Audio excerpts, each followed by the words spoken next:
বর্বর আওয়ামী স্বৈরাচারের পতনের পর আমাদের অনেকের কাছে একটা বিষয় খুব আফসোস লেগেছে। সেটা হলো শেখ হাসিনাকে আমরা পেলাম না। পেলাম না বলতে তাকে হাতের কাছে মব পেলে কি করতো আমরা ধারণা করতে পারি। আমাদের মনে আছে রোমানিয়াতে নিকোলাই চৌসেস্কুর পতনের পর এক বীভৎস ঘটনা ঘটেছিল। আমি বহুবার বলেছি যে শেখ হাসিনা না, আরো আওয়ামী লীগের একেবারে ছোট কোনো নেতা, পাতি নেতা বা অন্য কেউ মব কোনো কিছু করুক, আই নেভার সাপোর্ট দ্যাট। কিন্তু তাকে হাতে পাওয়া বলতে বুঝেছি তিনি আমাদের কাস্টাডিতে থাকা, তাকে আমরা ধরতে পারা এবং তার বিচার করতে পারা। এই দেশটাকে এমন একটা ক্ষতির পর্যায়ে শেখ হাসিনা নিয়ে গেছেন গত 15 বছরে, যে ক্ষতি কাটিয়ে ওঠা আমাদের জন্য খুবই লম্বা সময় প্রয়োজন হবে, খুবই দীর্ঘমেয়াদী কাজ করতে হবে।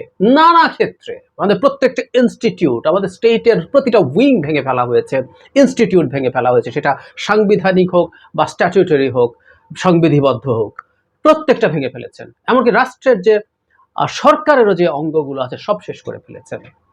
ফলে তার পাপের কোনো সীমা নাই। মানে দেখতে ক্লিয়ারলি মনে হয়, একটা কথা প্রচলিত আছে, অনেকে বলেন যে তারা শেখ হাসিনাকে এই কথাটা বলতে শুনেছেন যে তার পিতার মৃত্যুর পর এই জাতি প্রতিবাদ করেনি, তো উল্টো আনন্দ করেছে। এই তার ভাষায় অকৃতজ্ঞ জাতিকে উনি দেখে নেবেন।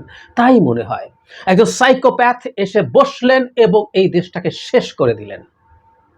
প্রথম আলো রিপোর্টে জানা যায় শেষ মুহূর্ত পর্যন্ত তিনি চেয়েছিলেন ম্যাসাকার করে যেতে। একটা মানুষের মধ্যে তীব্র প্রতিশোধ পরায়ণতা না থাকলে তো এটা হতে পারে না।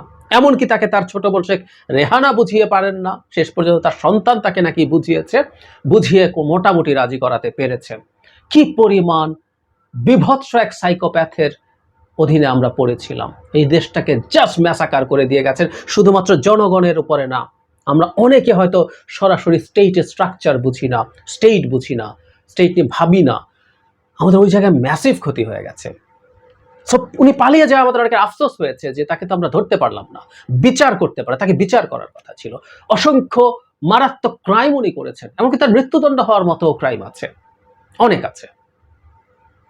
উনি এক্সট্রা জুডিশিয়াল কিলিং, বিচার বহির্ভূত হত্যাকাণ্ড ওনার সিদ্ধান্তে হয়েছে। একমাত্র এটাই তার মৃত্যুদণ্ড হওয়ার জন্য যথেষ্ট ছিল।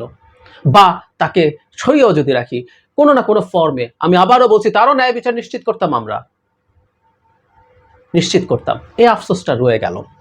কিন্তু একটা ভালো দিক আছে যেটা নিয়ে আমরা অনেকে হয়তো বলছি, কেউ কেউ, আমিও একটু বলতে চাই। সেটা হলো উনি বেঁচেছেন, কিন্তু উনি আওয়ামী লীগ নামক, আমি এটাকে পার্টি বলি না বহুদিন থেকে, it's no more a party, যেটা বহুদিন থেকে 2018 সালের রাতের সিল মারার পর থেকে আমি বলি যে ওটাই ওদিনই মারা গেছে আওয়ামী লীগ।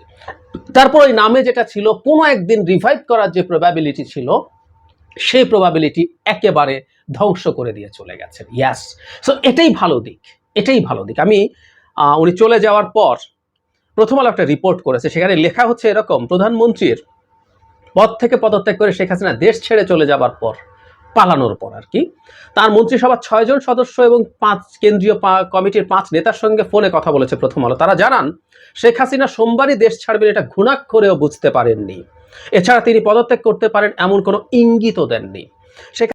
শেখ হাসিনা দেশ ছাড়বেন গতকাল দুপুরের দিকে বিভিন্ন মাধ্যম থেকে এমন খবর শোনার পর মন্ত্রিসভার সদস্য এবং দলের নেতাকর্মীরা অনেকটা হতবিহ্বল হয়ে পড়েছেন। এরপর মন্ত্রিসভার অধিকাংশ সদস্য ও নেতাকর্মী নিরাপদ আশ্রয় খুঁজতে থাকেন। অবশ্য পরিস্থিতির কারণে 2-1 রোববার রাতে ও গতকাল সকালে দেশ ছেড়েছেন। কেউ কেউ পরিবারের সদস্যদের দেশের বাইরে পাঠিয়েছেন। এখানে আরো বলা আছে কে কোথায় আছেন, কি করেছেন, কি করছেন।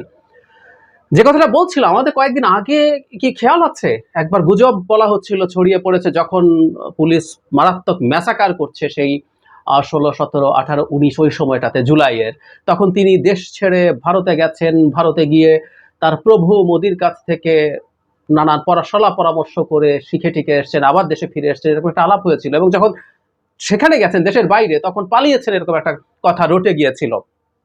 এটা সত্য হতে পারে। আমি দেখেছি ভারতের একটা পত্রিকা, আমি ভুল না করলে ইন্ডিয়া টুডে, এরকম একটা খবর করেছিল এবং সেটা ঠিক না বলে তারা সরি বলেছে। এতেই আমার কাছে মনে হয়েছে এটা সঠিক খবর হতে পারে। যাই হোক, বিষয় সেটা না। এরপর তিনি আসলেন, এরপর তিনি ব্যবসায়ীদের সাথে দেখা করলেন, আরো কারোর সাথে দেখা করলেন, এবং একটা জায়গায় যে ভিডিওটা ছড়িয়ে পড়েছে, খুব হ্যাডাম নিয়ে উনি বলছেন বঙ্গবন্ধু কন্যা কোথাও পালায় না, মানে পালানোর কথা গুজব হচ্ছে, বঙ্গবন্ধু কন্যা পালায় না। পালিয়ে গেলেন এবং দলটাকে শেষ করে দিয়ে গেলেন। আওয়ামী লীগের মতো দলটা শেষ হয়ে যাওয়া উচিত, একেবারেই উচিত। হওয়ার কথা ছিল না, না হলে ভালো হতো, ভালো হতো। ইনফ্যাক্ট এই পরিস্থিতিতে বলছি না, একটা দল যেটার বয়স ৭৫ বছর, যেটা বাংলাদেশের স্বাধীনতার সাথে শুধু না তার আগে থেকে, সেই যুক্ত ফ্রন্ট থেকে, স্বাধীনতার মুভমেন্ট থেকে, পরবর্তীতে যে কোনো কিছুতেই বহু ক্ষেত্রেই তারা খুবই পজিটিভ জায়গায় ছিল। যদিও শেখ মুজিবুর রহমানের হাতে দেশের গণতন্ত্র হত্যা হয়েছে এবং পরে তার মেয়ে এসে যা করলেন, এরপর আর এই দলটা টিকে থাকুক এটা আমাদের কাছে আসলে আর ভালো লাগবে না। এই দেশের মানুষের সাথে চরম বিভৎসতা ঘটানোর পর মাঝে মাঝে হয় না এটা, যে মিলিটারির কোনো একটা ব্রিগেডের নাম, কোনো একটা ইউনিটের নাম নাকি পাল্টে দেওয়া হয়, যে কারণে আমরা বিডিআর ম্যাসাকার হওয়ার পর বিডিআর নামটাই পাল্টে বিজিবি করে ফেলা হয়েছিল। সুতরাং বাংলাদেশে যা করেছে শেখ হাসিনা, তার নেতৃত্বে আওয়ামী লীগ নামের এই সন্ত্রাসী মাফিয়া সংগঠনটা, সেটার পর এই নামটাই থাকা উচিত না, এই নামটাই থাকা উচিত না। আমি কোনো রকম কোনো লিগ্যাল প্রসেস করতে বলছি না। শেখ হাসিনা পালিয়ে গিয়ে সবাইকে অরক্ষিত রেখে গিয়ে এটার ব্যবস্থা উনি নিজেই করে ফেলেছেন।